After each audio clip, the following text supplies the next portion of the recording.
जब स्टार्ट नहीं हो रहा है तो आपको एक चीज़ देखना चाहिए कि आपको आरपीएम सिर्फ स्टार्ट करेंगे का साथ आपको ट्राई नहीं हो रहा है। मैंने मोबाइल पकड़ के रखा है,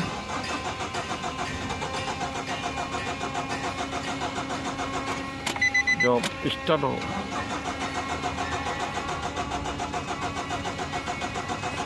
आरपीएम उठ रहा है, डाउन हो रहा है,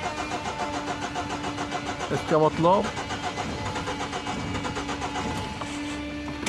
आपको क्रेंक कैम दोनों देखना पड़ेगा। ठीक है।